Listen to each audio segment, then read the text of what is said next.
Hello, guys, and welcome to episode 132 of the Actual Fluency podcast.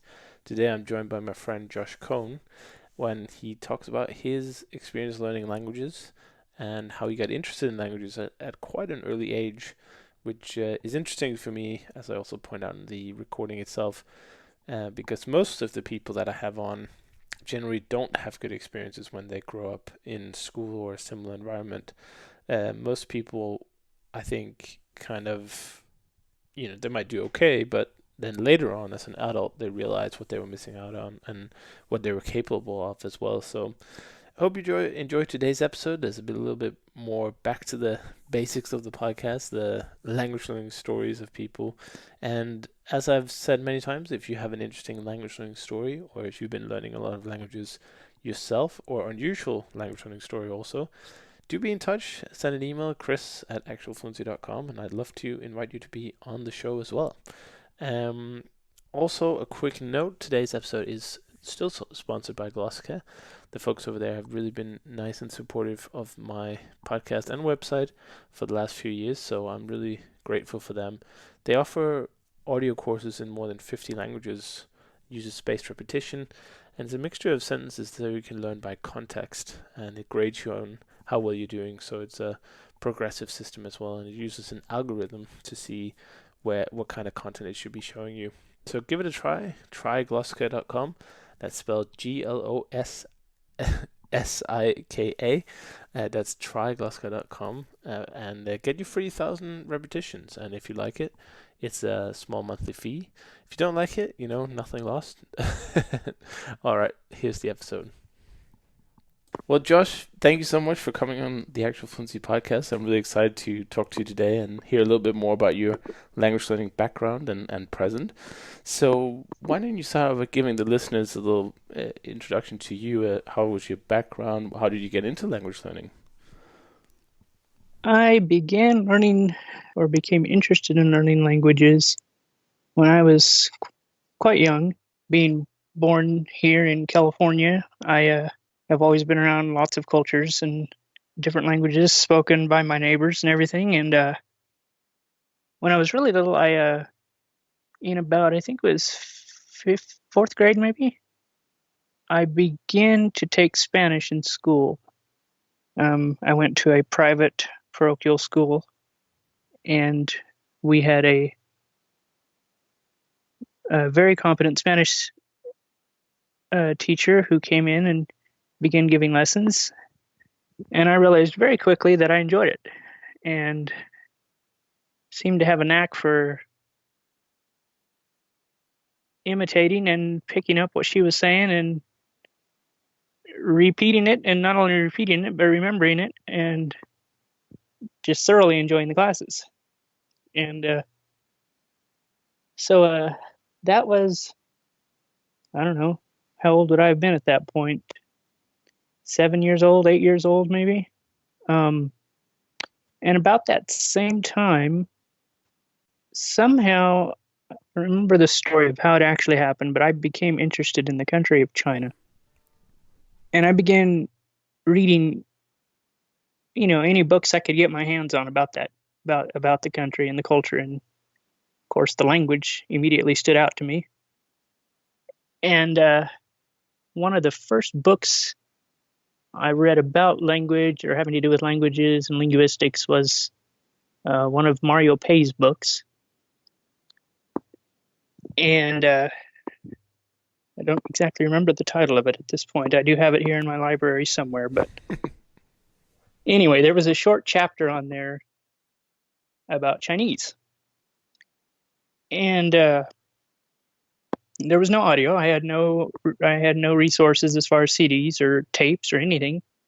But there was pronunciation given on the page, and I tried to pronounce it as it was written, and just kept repeating those phrases over to myself. And the next day, or within the next few days, I went into a Chinese American restaurant to get some food with my family. And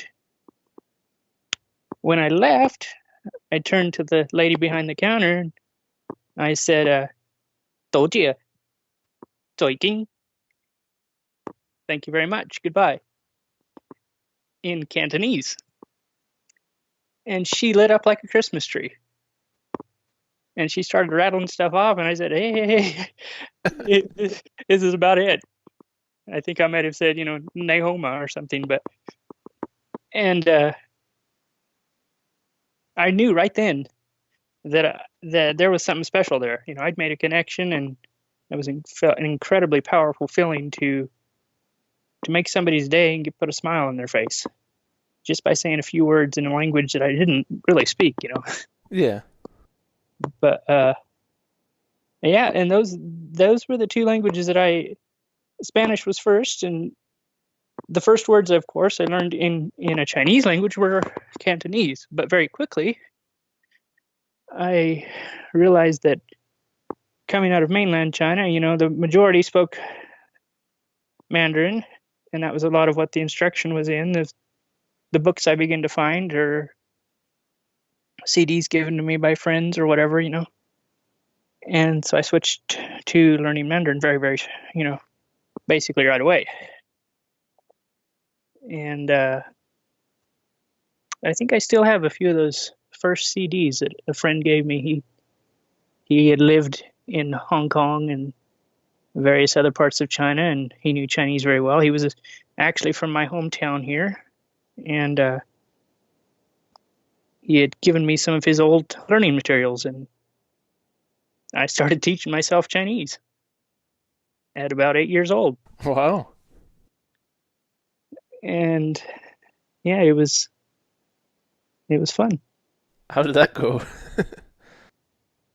Well, my approach for many years now since then, but especially at that time, was I was very focused on speaking from the get-go, even if it's just a few phrases.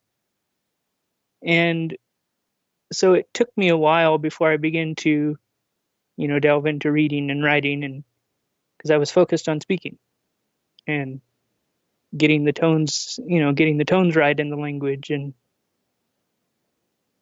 just trying to sound as natural and native as possible.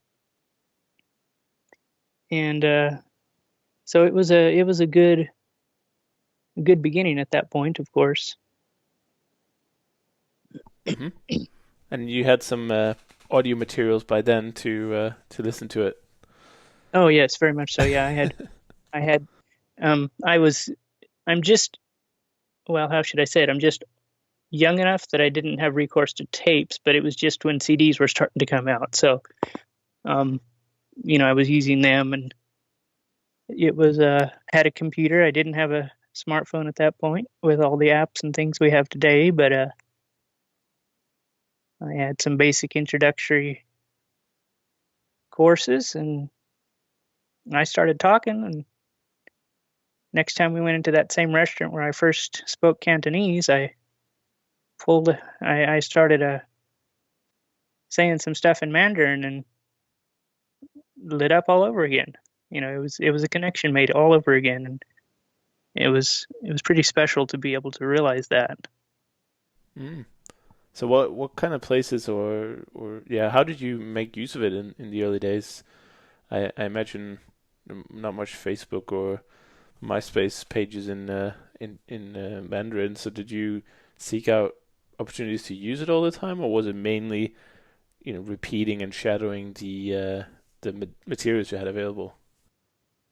In the very beginning, yes, it would have been a lot of that, just using the materials. And like I said, I became very interested in the country itself. And so every time I got my hands on a book about China, I'd read it. And most of the time, there's vocabulary at some point in the book and so I'd pick up, phrases or the odd vocabulary word, and next time I'd see somebody, in a restaurant. Generally, that's where it worked at that time, because I was young enough, I couldn't get around by myself, and I didn't know any, Chinese people as friends really. Mm. And I just, see them in restaurants and things, and um, yeah, I just kept building on what little I had, and and seemed to stick, you know. It's pretty cool. So what came next? Did you? I mean, you're still pretty young at this age. Honestly, a lot of the people who come on here, either they had some kind of very multilingual upbringing, so they had several languages in the house, or they Hmm. discovered what you discovered at 8. They might have discovered that when they left school. They were Hmm. very bad in school and not interested in languages in school maybe, and then they found it later. So I would say 8 is very young to find that kind of passion. So what did you do after? Did you choose a language oriented future from there on, or was it just Chinese for a while? What went on there? Um, for the next few years, it would have just been Spanish and Chinese. Um, I was always interested in, linguistics, and I read many books about languages, and you know, picked up phrase books and different things, but I never focused on anything else until um, going to Montreal in, what was it, 2010 maybe. And so yeah, I didn't have any, um, at that point I didn't really have any plan or goal of what I wanted to do with these languages. It was just a kid's fascination. And since I did go to the Spanish that I did study, um, I studied that for 7 years in my private school that I went to, church school. And after that, I didn't go on to pursue college or get a degree. I went to work on my family's farm and just helped out where I could. We had some Mexican laborers, some guys working for us, and even as a kid, I found myself taking on the role of interpreter sometimes and using what I knew to communicate between them and the boss, my father, or whoever it was that was in charge of the day's work or what was going on. And I I know I made a lot of mistakes, obviously, but they seemed to enjoy helping me out, and we were able to communicate and get across what needed to be done, and it worked out. Yeah, that's the beauty of language, I think. It's not about speaking perfectly or making no mistakes. It's about communicating a message between two people or multiple people. So Mm-hmm. I think you hit kind of a one of the secrets of language learning, if there is such a thing, early on is you mustn't be afraid of making mistakes because Mm-hmm. then you just never speak. You just hold back. Yeah, you don't, in my view at least, you don't you don't ever progress forward. I mean, if you're going to be scared to speak whatever language it is you're trying to learn, what are you doing then? You're not learning the language if you're not going to actually be, in some senses, you're not learning the language if you're not going to be speaking it Right. and being using it, to be able to communicate with someone. I mean, I that brings me to something I wondered about during Langfest. We in the last 5 years, 10 years, the term polyglot has become much more widely used, and generally that is for somebody that speaks multiple languages. Correct? Yeah. Is that how? Is Well, that that's how you? I'll let you finish your thought because I have an extended thought on this. So I'll let you finish Yeah. first, and then I'll jump in. Hmm. Um, there's. I remember reading a book one time, and on the back cover, on the back jacket, it mentioned the guy's name and that he spoke, you know, 5 or 6 languages, whatever it was, and then it said, and he can read another 12. Okay, so what is that? Yeah. It's not necessarily, I mean, yes, it's polyglot, but he's not speaking those languages. He's reading them. Hmm. So he's, in some ways, perhaps he couldn't even write in them so well, but he could read them. So how would he communicate using those languages? You know what I mean? What I'm Yeah. saying? Yeah, for sure. Like the definition is extremely strange. Like I'll use my own example. Swedish and Norwegian is very close to Danish, Yeah. so I can understand what they tell me, and I can also imitate it to a degree, and I also know a few words. But does that mean I speak those languages? Hmm. Like, so if I only knew Danish, Swedish, and Norwegian, let's say English and German as well, just to put it over to five languages, Yeah. would then I be classed as a polyglot for having Swedish and Norwegian when they're pretty much identical? Like, it's very little difference. I mean, it's big Yeah. enough. It's big enough. It's Uh-huh. different languages for sure. Very different Yeah. pronunciation as well. But do they? Is it like with my level? Do they count, or do I need to actually spend some more time in those countries and learning to speak them also? Hmm. And so yeah, it was something I had asked several of the other participants this year at Linkfest, and nobody really seemed was able to give me that much of an answer about what is somebody that reads 10, 12 languages but doesn't speak them. Yeah, it must be a different. It's a different branch altogether. But I kind of see a polyglot as more of a. I see it as more of a mentality, really. I think you can, in my opinion anyway, you can embody what it takes to be a polyglot, in my definition, even if you don't speak more than a language. If you speak one language and you're learning another one, to me, you can easily have the mentality of a polyglot without having all the languages. Like Yeah. I know that that's what it's supposed to mean, that I Uh-huh. don't know, five, six or more languages, whatever. But Yeah. to me, the polyglots are really, and maybe it's because we don't have a better word for it. But to me, it's just somebody who loves cultures, love languages, of course, love meeting people, all these things, and usually very open and quite friendly people, I would say. Hmm. And the language bit for me always comes quite at the end, or maybe not even at all. It doesn't really, to me, that's not important at all. How many you know? Yeah, exactly.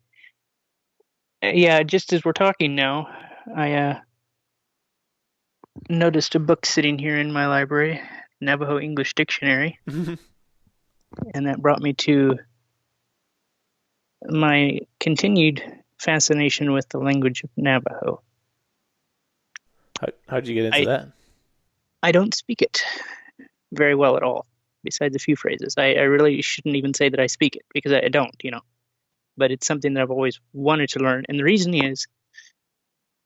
is because back in 2008, I met a man in the state of Kansas that was a had been a teacher. He was a white man.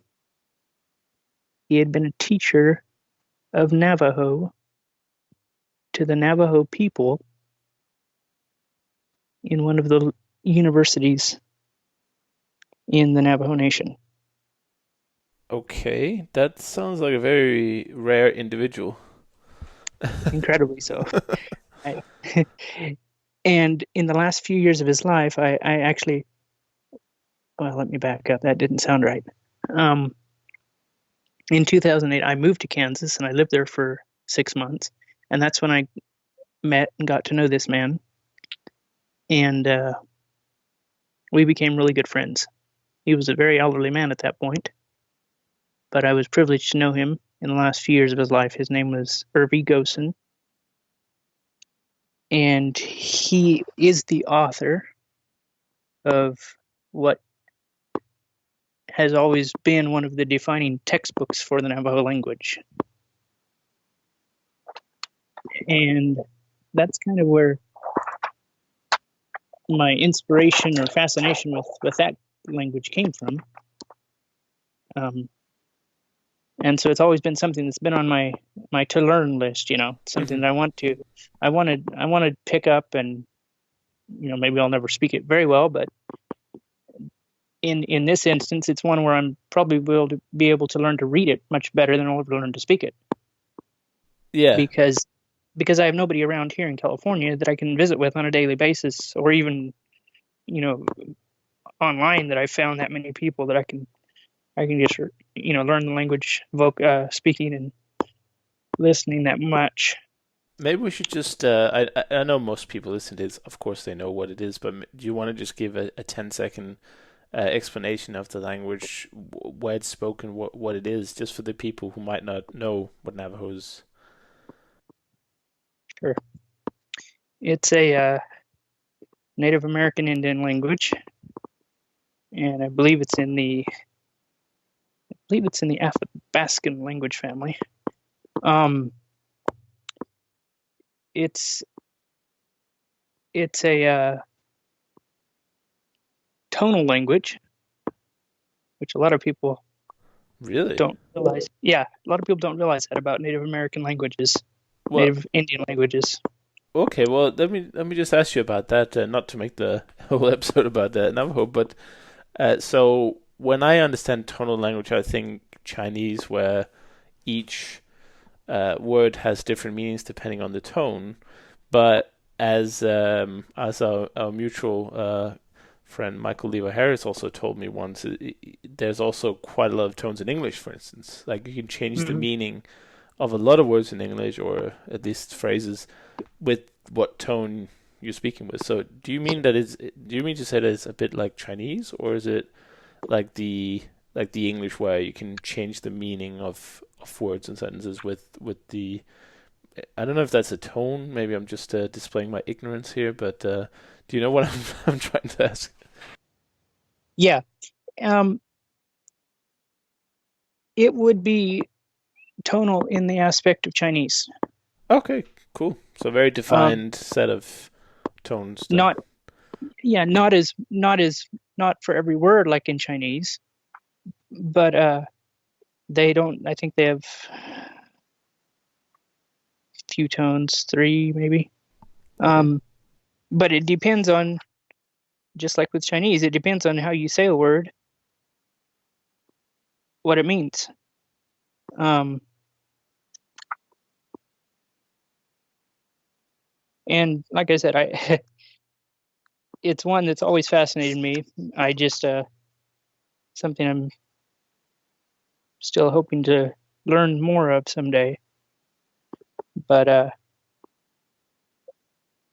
so sure you yeah, will. that's I'm sure you will. yeah. And then you went to Montreal, which is also where we met. A little bit later though, but you were in Montreal, and as most people know, it's in part of the French part of Canada, so a lot of French being spoken there. I was actually surprised how when I went there, was it 2, 3 years ago, just how bilingual it really is. Hmm. I think if I had to ask people, the default language was probably French. Like if you just went up to someone and they didn't know, they would probably Yeah. start in French. But Hmm. wow, was it multilingual or like perfectly bilingual? It's not like some part of the city was that and another part of the city was that. I just felt everywhere I went, Hmm. people were just completely they were just switching between. You had different menus, and when I spoke in English to the people, because I don't really know French that well, Hmm. they just spoke to me in perfect English as well. So it's a really interesting dynamic. But how did you feel when you came there? Was it, did you say 2010? Yeah, I believe it was 2010. I lived there for 6 months. Um, Being taught, of course, standard French, and hearing Québécois spoken on the street was definitely a throw for me.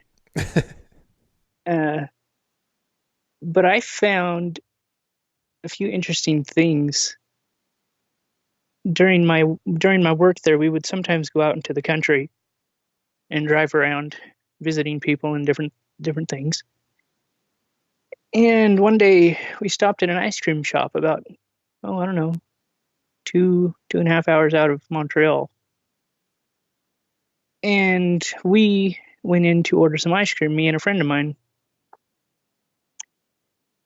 And unless they were putting us on, those people in there who were in their early 20s, just like I was, did not speak English. Oh wow. Unless they were doing a really good job of faking it, they had very little English. And what they had was, you know, what we'd say a strong accent, or Hmm. whatever you want to say there, but you know what I'm saying. Um, and that was surprising to me because in the city, I wasn't speaking French very well, and so often people would just switch to English, and so I was able to communicate and get around very well. But everybody seemed to be bilingual, like you're saying. Everybody seemed to speak French and English and probably something else. Yeah. And so going into that ice cream shop and ordering ice cream with limited French ability, and that was just surprising to me, to come across something like that. And of course now, it's not a big deal anymore, but at that time it just floored me. I was like, wow. But another thing I had noticed is in the evenings, especially on weekends. It seemed to me that the young people would switch into English frequently. Right. During the day they'd use French, The but when same it came time people. to when it came time to relax, they'd switch into English as though it was the party language. That's interesting. And I took note of that again this time when I was visiting there. Maybe it's just I don't know. I mean, that's what I'm noticing. I would like to have some more feedback on something like that because maybe it's just odd instances that I'm hearing, but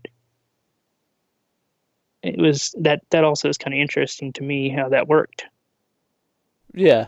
I haven't heard anything about that before. Maybe there'll be some what do you call them? Social majors out there who are studying these kind of dynamics, social linguistics or something. They're looking Hmm. into that. I've never heard that before. The same people you say in during the day would have one language, and then at night or in the evening when they were sort of off the clock, they would be more likely to speak in English. Yeah,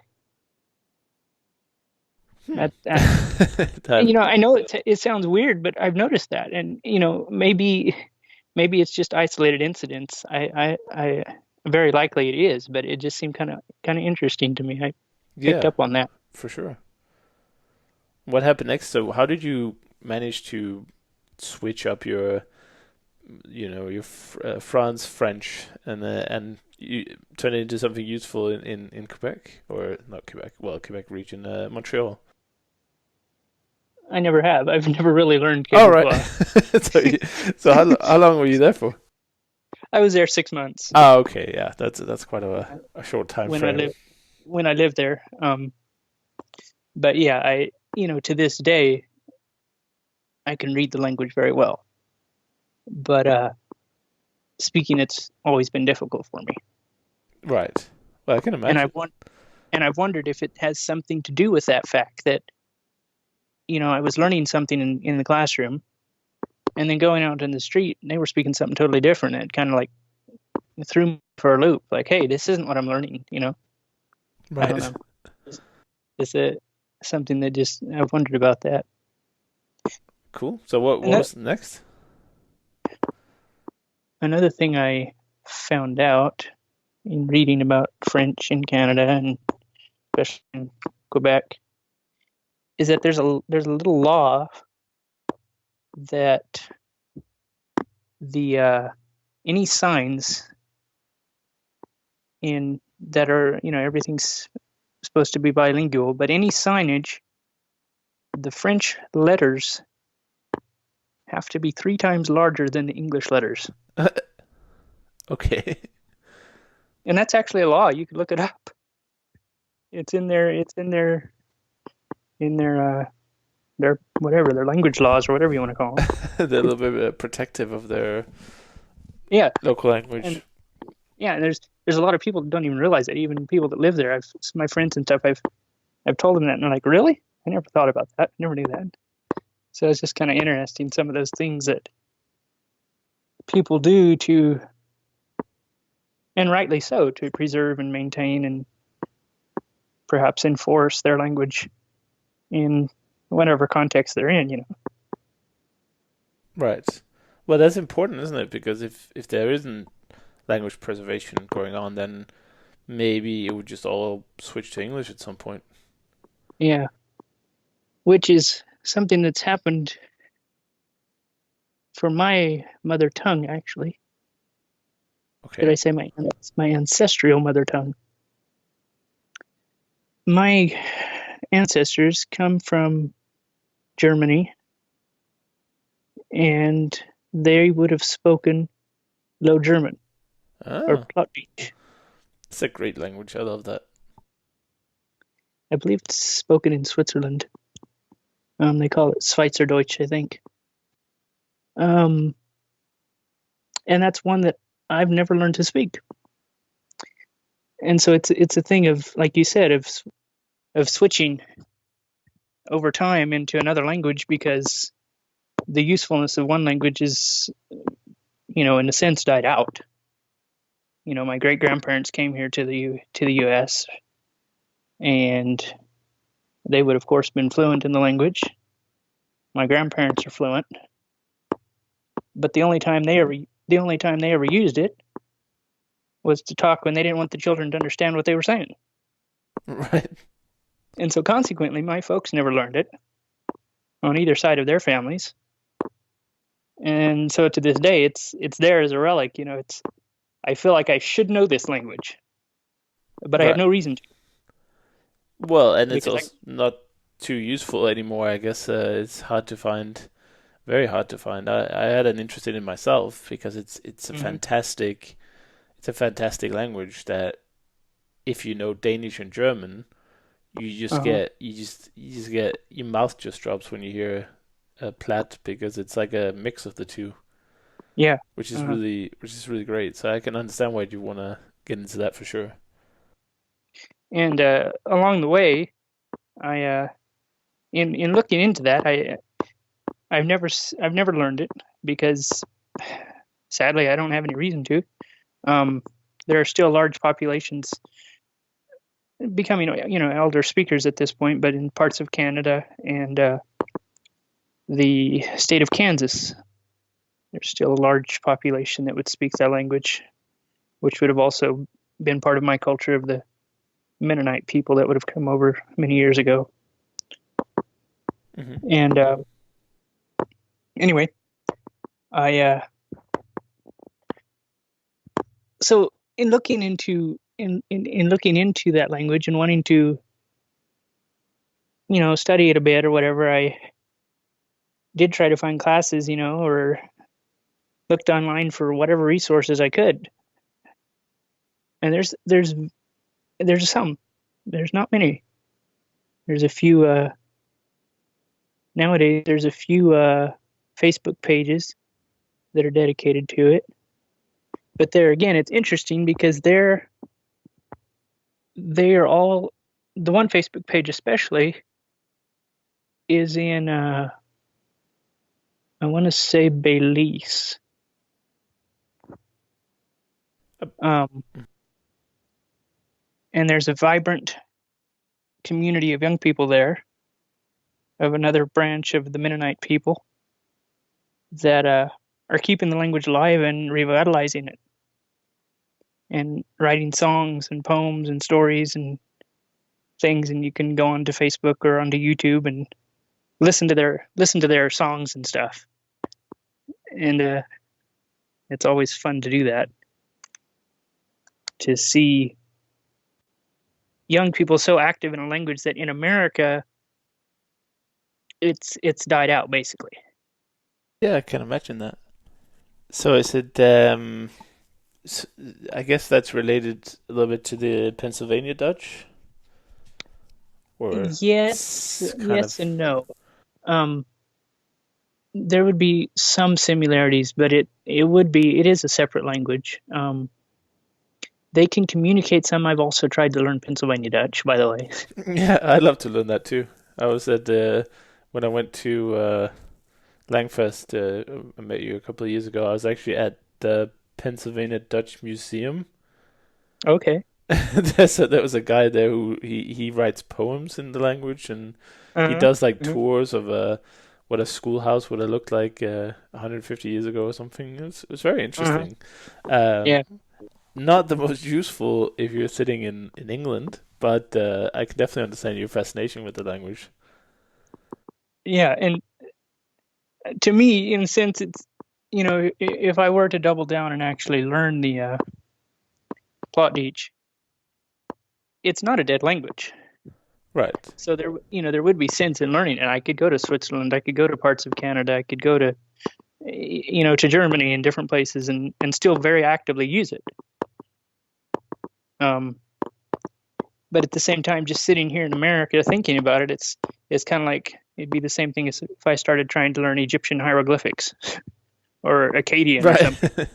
You know, what's the point in one sense?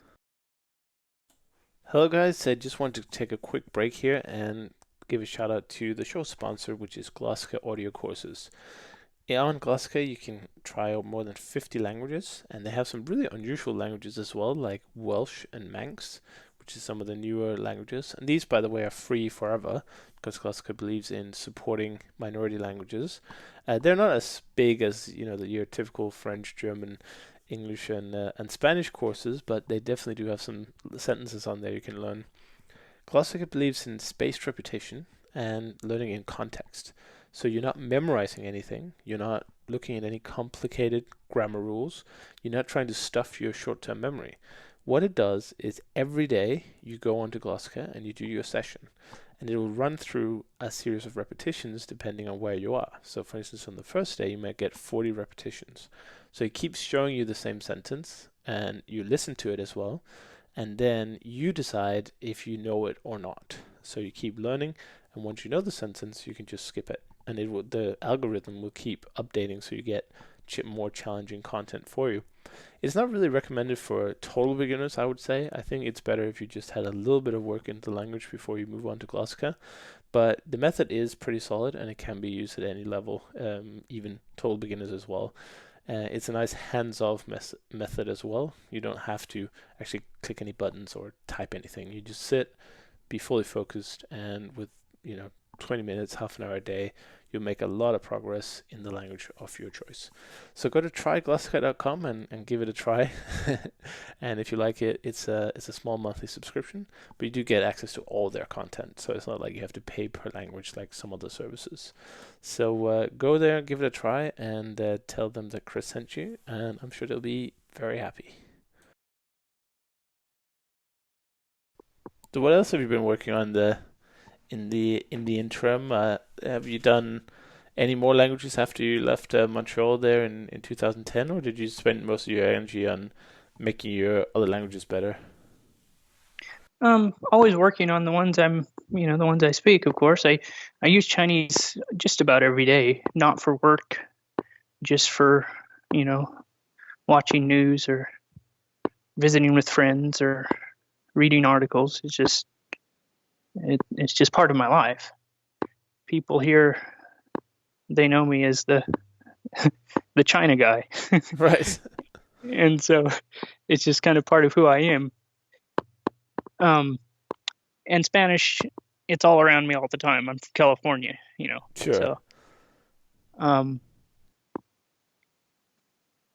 then another language that I should have picked up on a lot sooner than I did is the language of East India, of the Punjab region, the language of the Sikh people. How did you get into that? Well, like I said, I should have picked it up a lot earlier because there's a large population of them right here in my hometown, Oh, and they've been here for quite a number of years. And The population is so large actually in this area, not just my hometown, but in all of California as far as that goes. But that we actually have 2 Sikh temples in our town, and our town isn't large, but we have a very large population, and of course many of them speak Punjabi and also Hindi, and whatever other language they might speak from the Indian continent. But 3 years ago, a friend contacted me, and he wanted to know if I would be able to drive an older couple to a doctor appointment. And I said, sure, that's fine, I can do that. And so I did. Well, when we got to the doctor's office, the man and the lady, they kind of looked at me, and as they were getting out of the car, and I found out very quickly that when I picked them up, they didn't speak English hardly at all. Mm-hmm. And they kind of looked at me, and I was like, you want me to go in with you? And yeah. And so I ended up going in with them and filling out the paperwork because they couldn't read it. Right. And I've been doing this now for about 3 years for the local Sikh community, and it's not a big business. It's part-time. It's basically just a few families that I actually work for, several times a week, driving them around. But I'm trying to learn Punjabi. Right. And in some ways, it's one of the more difficult languages I've ever tried to learn, including Chinese.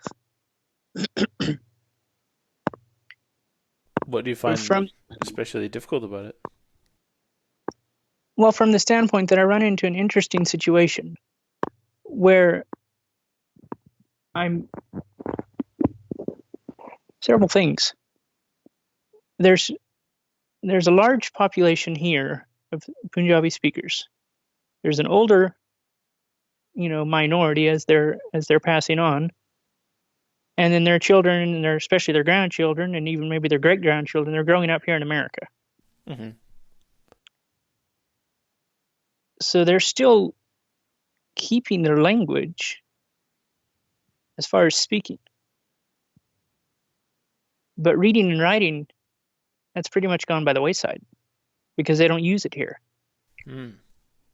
Except in some religious contexts, of course, for scripture reading or whatever. Those that would be, would want to do that. Of course. And so what I find is that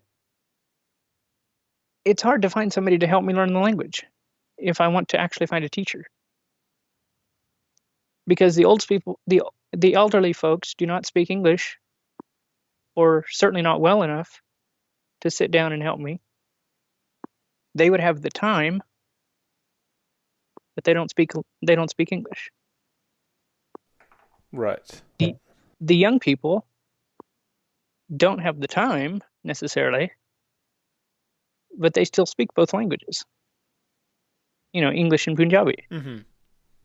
And so they would be able to if they had the time. Right. And so I sit here and I'm thinking, okay, I'm trying to learn this, and I'm trying to learn to read and write. And I ask people, what does this mean? Or how do you say this? Or and they're like, 15, 20, 30-year-olds, they come up to me, or I go up to them, and start talking to them, and they turn and look at me and they say, you speak better Punjabi than I do. And I've grown up with it, Right. And I don't consider myself fluent at all. I wouldn't even say I'm to a B2 level at this point. But, it's just an interesting situation. Right. And to go online is obvious, go online and try to find people to talk to. Well, there again, I run into a situation. I can talk to people in India. They're fluent speakers of the language, but they don't read and write it either.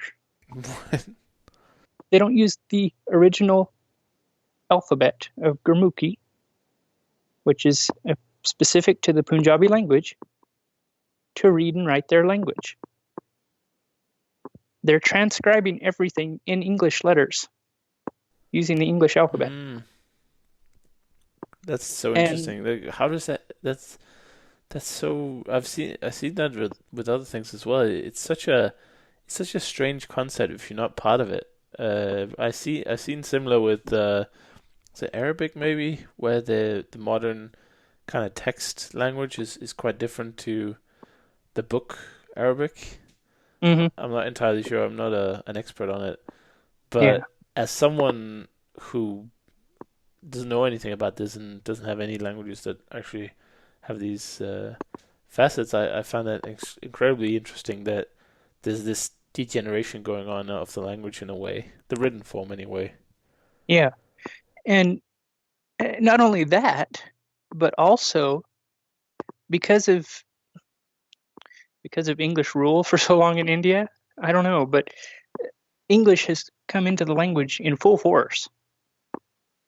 I've had several people tell me in the last few years of trying to learn this language that 75 to 80% is just Punjabified English, Right.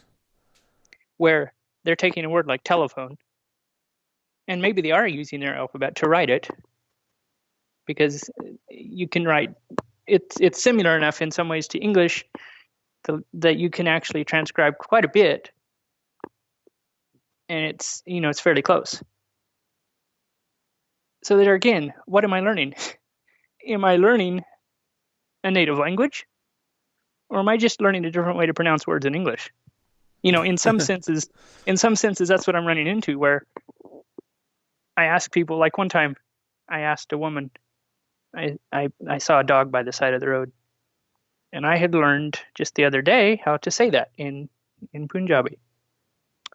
And so I pointed and I said Kuti, which actually is a female dog, I believe. But I said Kuti, and she Right. looked at me and she said no, and I was like, okay, ki naam hai? What is the name?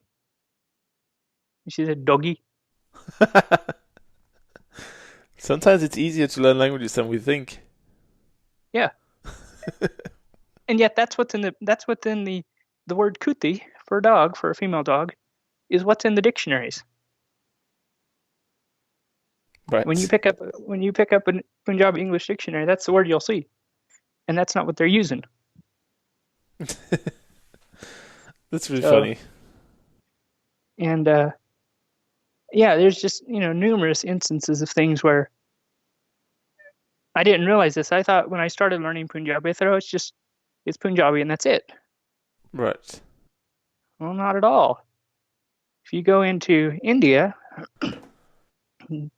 by way of online searching and visiting, you'll find out that there's dialects, which is obvious, but starting out with the language, you don't think about that so much because you're trying to learn, whatever's in front of you. And so I'm learning words and phrases and things from people here, and I talk to friends I've made in India, and I use those words and phrases, and they say, "Oh, you're not saying it right. That's not how we say it." Well, I hope it's not as complicated as some languages are with slang and dialects. But what do you do? What kind of materials? Well, like, how do you choose what kind of materials to use if let's say you have a local community that's not in the home country of the language, Uh-huh. and and you have different versions of the language around the world. You have dialects and things, and then you have textbooks, I presume, that are probably standardized to a degree. So what do you do as an American living in California trying to learn the language? To what kind of materials can you even get that are even remotely reliable for your needs? It's an interesting question, and um, at first it was difficult to. I had to scour online to find stuff. One of the first books I got was from the Patalia University in the Punjab, which is a university that is specifically teaching and using Punjabi, trying to keep it alive and publish articles and books and whatever. And so I ordered this book from their company. It was an older book. It was used. It came over, and I began to look through it. And I was looking one day for how to say the plural of man, and the word wasn't in the dictionary. What? The word was not in the dictionary. There was no min in the dictionary. Okay. There was man, but no min. And so I went online. I went onto one of the Facebook groups that I'm part of, and I posted a photo of the dictionary, and then a photo of the page that I was looking at, and got back replies that, oh, that's not a reliable dictionary anymore. That university isn't as good as it used to be back in the 70s or whatever. You should try to look for other materials. So I ordered a book online of, these 501 Spanish verbs, 501 Portuguese verbs, these kind of books. And this one was for Punjabi. I got it, very professionally done, looks very nice. Opened up the first few pages, and what it was trying to do was give the word in English, the head word, and then it's English. What's the word I'm looking for when you transcribe something into English, but it's still the pronunciation? And yeah. that'll work, I guess. Transcribe? What? Transcription, yes. But that's what you said. Yeah. You confused me there. Sorry. And then underneath that was a bunch of random symbols and things. And I was like, okay, what's going on here? This is not the native alphabet. This is not a native, what's going on? And I quickly realized that this book, which was looked on the outside very professionally done from someplace in India, had been misprinted. Misprinted. When they tried to print the Gurmukhi words, their fonts messed up. And so there's not a single word in that book that is actually written in Gurmukhi. And it's supposed to be. How does that even happen? That's I don't know. I mean, and there again, I went online and I showed this book to people, and they were like, I was like, is there some way to contact the author? Does anybody know this guy? Who wrote this book? It was a Dr. So-and-so, and nobody knew. Nobody could give me an answer. Because I thought, well, maybe there's been a reprint. But so what I'm saying by these examples is that the materials coming out of the native country aren't necessarily the best quality. right. And also, I guess it goes back to the idea you can't really trust. In a nutshell, you can't trust anything. But I think especially when it comes to older book resources, it's hard to verify how good the material is.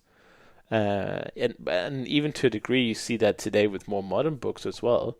Because something like Asimil, you might see a brand new print, looks like it was printed this year, but the text is actually from the late 80s or something, and there's lots of things that have changed then. Not so much the language necessarily, maybe, but certainly the way people speak, slang, and that kind of stuff. So a general word of warning, I guess, to anyone who wants to learn slightly more unique languages than the usual regular ones. Yeah, I have found actually that I'm getting better materials out of Canada than I have from India itself. There are families in Canada Punjabi speaking families that are creating resources, children's books, and teach yourself videos of the language, and those are much much better quality. Right. And so of course I'm availing myself of those resources as much as I can. But it's just interesting to me how difficult it can be sometimes to actually learn another language when you're probably like, for me, people have been complimenting me, man, you speak really well, you speak better than I do. Well, thank you, but it's been pretty hard to get to this point, and I don't really speak it that well yet because I'm having a hard time finding good resources. Right.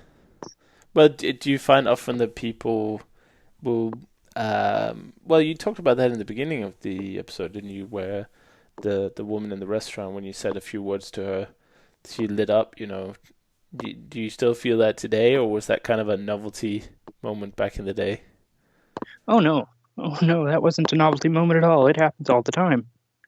It's one of the amazing feelings of being a language learner and trying to speak a few words of Punjabi or Navajo or whatever it is, to see the person's face light up, because it establishes connection, and they realize, hey, you're trying to understand me as a person and where I come from. You're not just passing me by and thinking, oh, he doesn't speak English. You're trying to make a connection here, going past the face value of the situation or the person, or whatever's going on.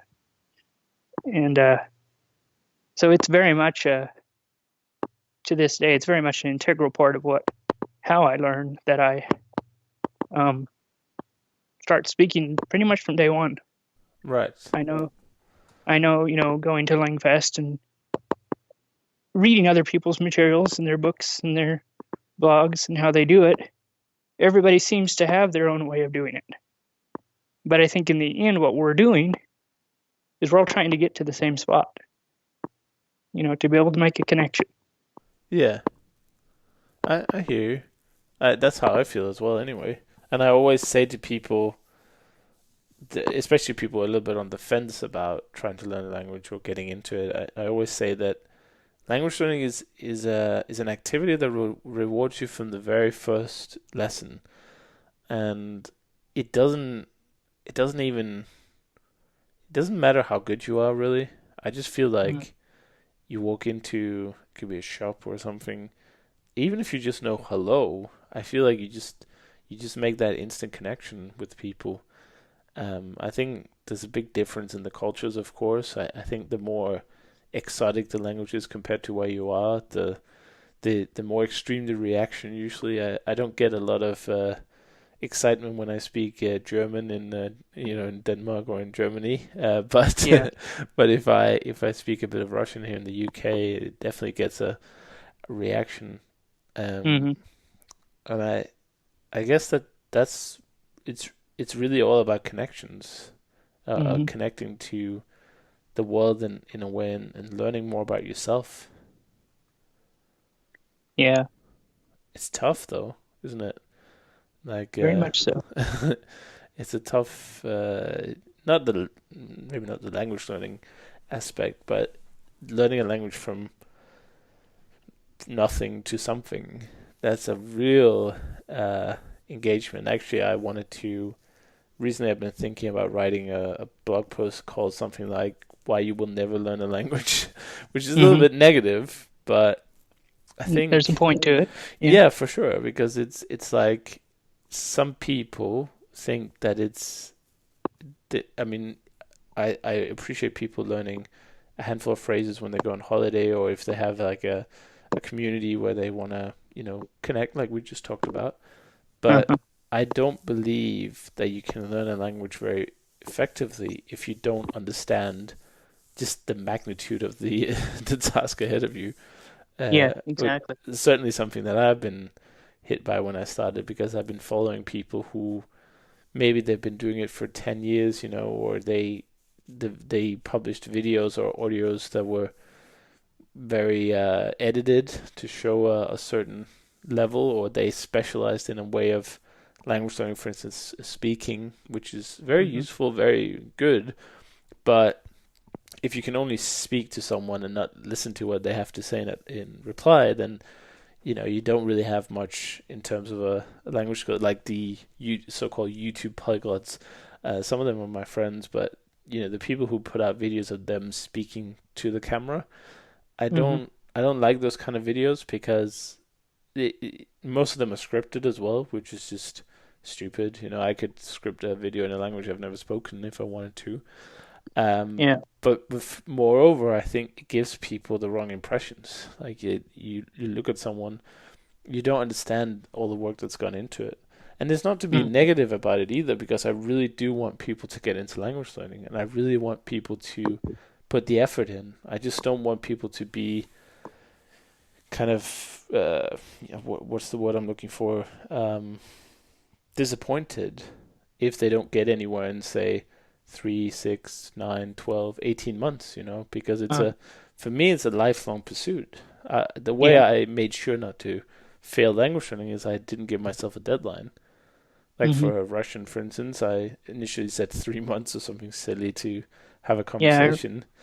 Yeah. I remember that. That was fun. Yeah, that was great. That just shows you how naive I was, and I think maybe some people listening to this find themselves in a similar spot because they've got a very, I mean, it's a very positive reinforcement to say that, oh, you can learn a language in 3 months or however long, but in reality, I think it's all about just continuing, just keep going, and just because some people know 20 languages doesn't mean that you can do that tomorrow, but you can definitely get started today Mm-hmm. and keep doing it a little bit at a day. What's your routine look like on a daily basis? Do you use any kind of apps, or do you just put a big session down on a Saturday, or how do you schedule your learning? Um, that's one thing that I'm trying to get better at, keeping a schedule. Let's put it that way. Um, I have Duolingo and Memrise and a few of those that I use for some of the languages, especially some of those where you it's difficult to find resources. Um, but I try to get in at least 30 minutes a day at some point, Yeah, and if possible, an hour or 2 hours. It depends on, generally in the evenings, um, when I'm can relax and enjoy myself, and you know, pick up a book or listen to audio or watch a news station or something on YouTube, or whatever seems to fit my fancy and mood at that point. Um, so yeah, does that answer your question? yeah, for sure. And I mean, I want to do the same thing because I know when I do that, I feel like the most progress. Hmm. One thing that I've realized lately is there was a big focus on production when I started learning languages. There's a big focus on actually either speaking, well, usually speaking actually. So you're very focused on, okay, what can I say in the language, or what can I sort of understand also maybe. But what I never prioritized was input, and now I try to do that at least once a day as well. And Hmm. sometimes it's just 5-10 minutes, watching a YouTube video, or whatever, putting some subtitles on a Netflix series I'm watching anyway.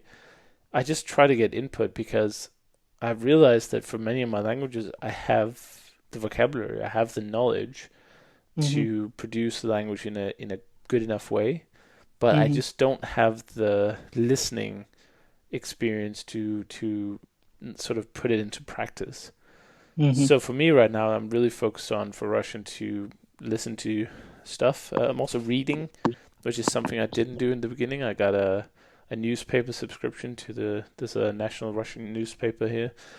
So I try to read that a little bit. I can't read all of it, but I can usually get the gist of it. And then I try Hmm. to mark words I don't know. Because Yeah. a clever person once told me that if you want to get better at reading in a foreign language, you have to read in a foreign language. So, Yeah, yeah, that makes sense. so sometimes people try and overcomplicate things where they ask like, "Oh, why can't I read or why can't I watch the news in this language?" And the only way to get better at it is to do the thing that you want to do. Of course, Yeah. there's 100 ways to do it, and if you were like a super serious student who had lots of free time and you could really put in hours a day, I would go through the books or the newspapers or whatever that I was interested in, and I would make a Hmm. word list of the words I didn't understand, look them up, maybe write down the sentence that they appeared in some kind of goal list method or some kind of spaced repetition list, just Yeah. to sort of process it as well. Hmm. Unfortunately, I don't really have that time right now, but for now, I just kind of try and get the input at least. So that's what I'm working on at the moment. Oh, very good. Yeah, and for myself, I'm wanting to get more into writing Oh yeah. because I see others, some of my friends, fellow polyglots, fellow language learners that do that quite a bit. And as I've said already, it's never been something that I've focused on. I've always been focused on speaking. Yeah. And yet, as I'm seeing what they're doing and the progress they're making, and I think back to my school days in grammar school, that's how I learned English. Hmm. I'd sit and write. We had spelling bees and we had spelling exercises and we'd sit and write stories and that solidified the words in my mind. Yeah. And I realize now at 30 years old that I think I should start doing that. I think I'd get a lot further. Do you know sometimes it comes full circle? It's kind of funny that way. Hmm. You spend a lot of time trying to, I don't know if it's dodging the truth or dodging what you should do, but then you just realize at the end, wait a minute, what I need to do is do what I always did or what we did back then. And Yeah, it's a bit like it's a bit like the opposite is also true, I would say, where if you do too much reading and writing like you did in school, then you don't speak. So it's always a catch, you always have to be careful of get that balance. yeah, exactly. There has to be balance in all things because otherwise it just won't work. Yeah. So I definitely think that that's something that I've learned. I don't know if people listening had the same experience. I'd be happy to hear more experiences about this. How did your approach to language learning change the more experience you got? Because when I started, I was super naive. I didn't know anything. I thought I could just learn a few phrases and look like I was B1 or whatever after 3 months, and Hmm. then I would be terrible because I couldn't understand what people were saying. I didn't have good pronunciation because I kind of skipped that to speak faster. And I never read or wrote anything. So my written language was also terrible. I would love to hear other people's opinions or experiences on that. Did your uh, kind of did you grow as a language learner? I guess it's kind of a leading question. Most people, of course, would be changing their language learning strategy or method as they go along. But I think the key revelation I had was just you need to it needs to be balanced first of all, like we just said. But you need to work on the things that you want to improve. So if you want to Hmm. learn how to read, well, it takes a lot of reading because written language is not the same as the written language of the textbooks because those are usually dialogues. And you Yeah. don't get any written language from watching the TV or the news or anything. Even the subtitles that you should not you should not do too much of that because they are so confusing. They're designed to be super short. They're not designed to necessarily be a complete what do you call it, like a literal translation, or is that the Hmm. opposite? Like it's not supposed you're not necessarily supposed to translate word for word when you're a subtitle translator. You translate the meaning sometimes because there's just not enough space. Yeah. Uh, so it's dangerous to use subtitles, I think, and also sometimes the subtitles are actually for a different language version. Sometimes for instance, the subtitles might be translated from other subtitles and not the original language, which is kind of dangerous. So if you want to learn how to read, let's say Harry Potter or whatever books you're interested in, Game of Thrones or Lord of The the Little Rings, Prince is popular. The Little Prince, yeah, you should just read and obviously use the tools you have available. Use your dictionary and do it every day. I think that's kind of what I've figured out. Hmm. Yeah, I pretty much agree with that. It makes sense to me too. Gotta get the work in though. It's not something that just happens Yeah, and that's automatically. that's one thing where I'm finding out that the older I get, it seems like the less time I actually have to sit down and just study because of the fact of just having to make a living, Of course, yeah, and and then once in a while finding time to sleep. yeah, exactly. Yeah, I have the same feeling, full-time job. And it's not necessarily the time always for me, it's also just the mental state, where you worked 8 hours, you start at 7 a.m., you come home, there's an hour or two before dinner, and then an hour or two after, and you're just dead, you're just tired. So Hmm. if you have like me other projects like multiple languages, of course, and actual fluency, recording the podcast like this, there's really sometimes limited energy, and actually it's one of my biggest kind of dilemmas with producing content for language learning, because there's no doubt in my mind that it prohibits me from doing as much learning as I would like, because I Hmm. keep talking about learning. But at the end of the day, it's you have to find a balance, and if I can help 100 people uh, to learn languages better, then I'd happily sacrifice a bit of my own learning. But it can be tough. I know the feeling of having a full schedule. Maybe not necessarily, like I said, with the hours, but also sometimes just mentally. You can't work all day, come home, and then expect your brain to be super ready to study some, I don't know, Turkish grammar or whatever people are up to. Hmm. It's Yeah. it can be very tough. And what I always say to people is, one thing you can never do is be upset at yourself for how much you don't get done or how little you get done, because you have to take care of yourself first, and that means doing what you can when you can it. Of course, try to push yourself. I always recommend that. But a lot of people I see, they get a little bit burned out after a few months, and then they give up completely because they think they can't handle it.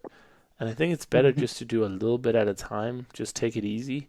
Just do a Hmm. little bit here and there instead of trying to think that you're some kind of super learner that just suddenly can take on 4 hours of part-time learning a new language every day when you've never learned a language in your life.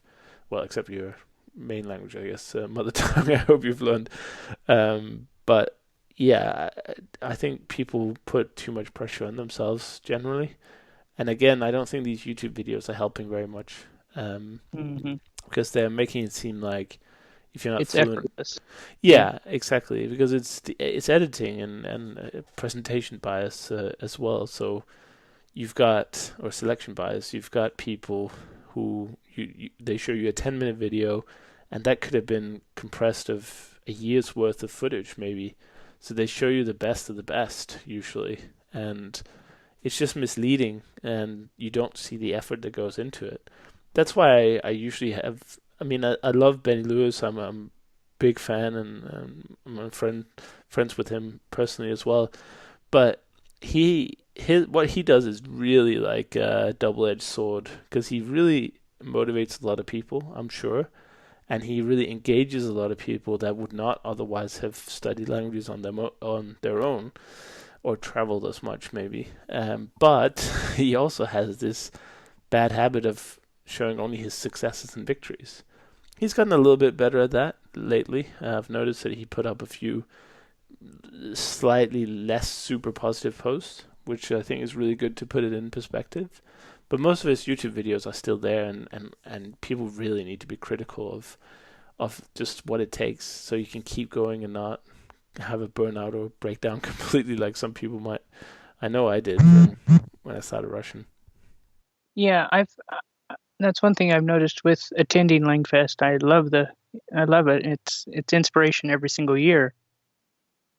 but I've also noticed, especially the first year, that I all of a sudden felt this terrible pressure, like, whoa, I need to step up my game here. These people are incredible. Yeah, And I had to come home and realize, hey, you enjoy your language learning as you enjoy it. Don't try to base it on somebody else's advancements or fluency or whatever. You know what I'm saying? yeah.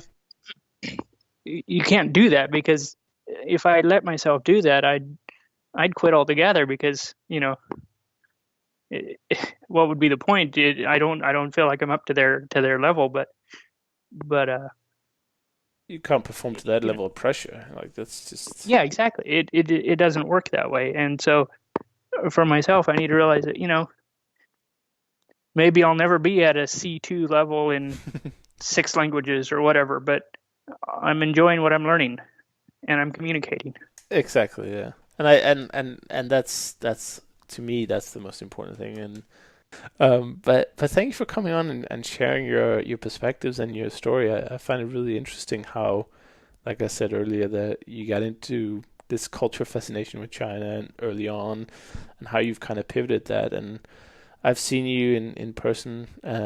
Very impressed with especially when people know these very foreign languages. I'm very impressed by by people's ability, and I know that you'll continue to do good things and grow as a person.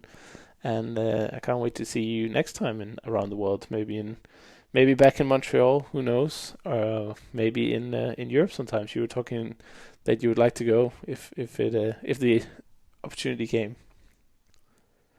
I would love to attend one of the gatherings or conferences over there in the European continent. That would be a lot of fun. Yeah, well, So yeah, let's see. Who knows? We'll definitely see each other again at some point. definitely, yeah. We'd love to have you over here. It's I know it's tough with the whole what is it the Atlantic Ocean and everything that always messes things up for people, but yeah, it's worth a trip.